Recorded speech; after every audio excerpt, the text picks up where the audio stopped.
Dear members of ETUC, dear congressists, dear colleagues, it's an honor for me to be here with you today for the first time and be able to express my points of view on shaping the future of Europe in the interests of workers. And then I would start by saying that once upon a time, there was a long process of European integration that has helped us to achieve a secular hope for peace in Europe after two devastated world wars having extreme thinking behind. And now, after years of peace, freedom, and prosperity, here we are again discussing on this project and trying to understand what is going to happen to us and how can we reshape the European dream that faces its biggest threat of all, its own identity.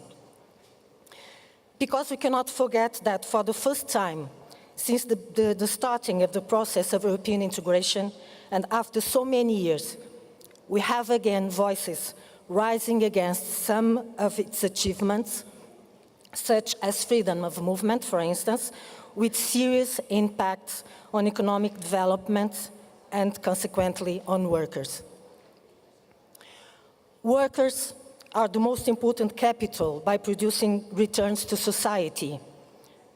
But the last economic crisis has left deep scars like job insecurity, labor precariousness, deregulation of labor relations, precarious work conditions, low wages, and rising of occupational diseases. This whole situation put into cause the three main pillars for the sake of workers: security, justice, and social welfare. And adding to this, workers and trade unions, and consequently democracy, face the bigger threat of the 21st century, the changes in the labor market due to automation.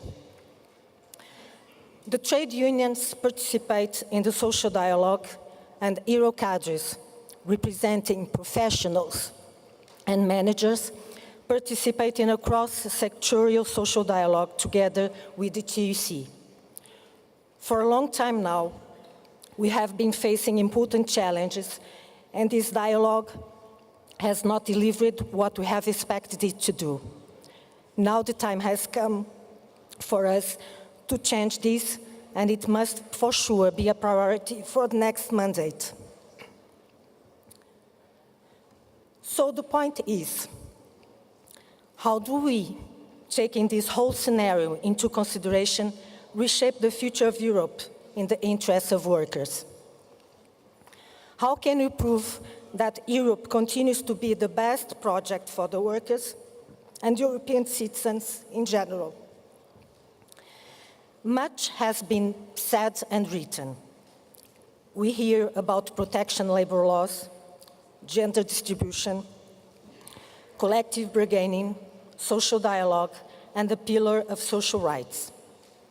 In fact, we hear about many things, but now we must put into real practice all that has been prepared and written, and this means making people feel they are the important part of this project. Make them participate actively. Make them believe. We cannot forget that a new generation has come that has the feeling that they don't have a future, or that they don't have the same future as their parents did. Therefore, participation and commitment must be at the center of all the decisions, or we will risk to lose for good our hope in this project that we all have believed in. Thank you.